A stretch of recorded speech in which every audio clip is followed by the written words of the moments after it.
50,000 مشجع يدعمون الأهلي أمام الهلال السوداني.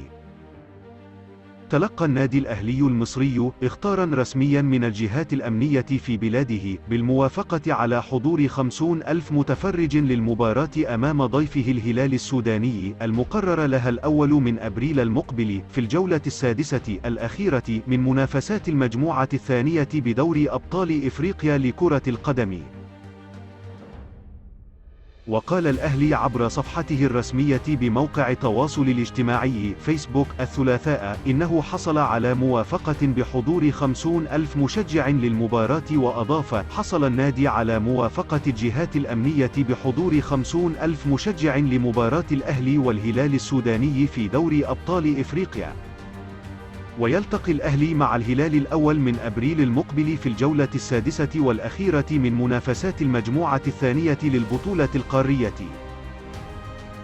ويحتل الأهلي المركز الثالث في ترتيب المجموعة برصيد 7 نقاط بفارق 3 نقاط خلف الهلال صاحب المركز الثاني، فيما يتصدر صن داونز الجنوب إفريقي ترتيب المجموعة برصيد 11 نقطة، ويتذيل القطن الكاميروني الترتيب بدون رصيد من النقاط. وفرط الهلال في حسم تأهله أمام صن داونز عندما سقط في فخ التعادل 1-1، وأهدر له أطهر الطاهر لاعب وسطه الدولي ركلة جزاء في الدقيقة الأخيرة. وعلى الجانب الآخر، فقد ألزم الاتحاد الدولي لكرة القدم فيفا نادي التعاون السعودي بدفع 400,000 دولار للزمالك المصري،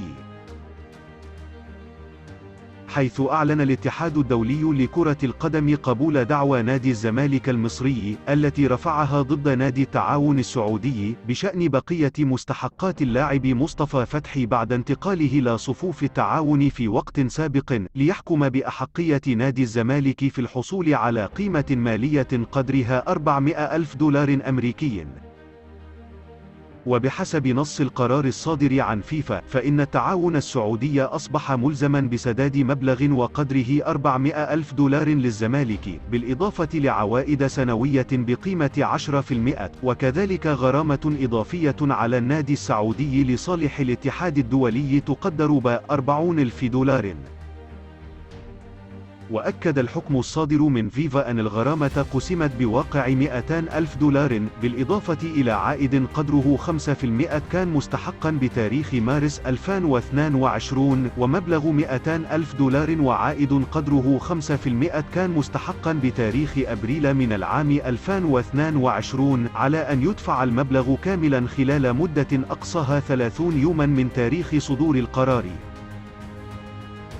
هذا ونص القرار أيضا على حرمان نادي التعاون من التسجيل لمدة 3 فترات بحد أقصى، ليشمل ذلك تسجيل اللاعبين المحليين والمحترفين في حال لم يدفع الغرامة كاملة في المدة المحددة سابقا بحسب القرار الرسمي الصادر من فيفا. وكان التعاون تعاقد مع فتحي للمرة الثانية في يناير 2022 قبل أن يغادر بعد نهاية الموسم الماضي دون أن يسجل عودته إلى تحضيرات الفريق، وهو ما دعا إدارة ناديه إلى الإفصاح عن الأسباب في أعقاب تزايد الأنباء حول استمراره من عدمه، إضافة إلى إعارته إلى فريق بيراميدز المصري دون أن يتم الكشف عن ملابسات القضية بأكملها.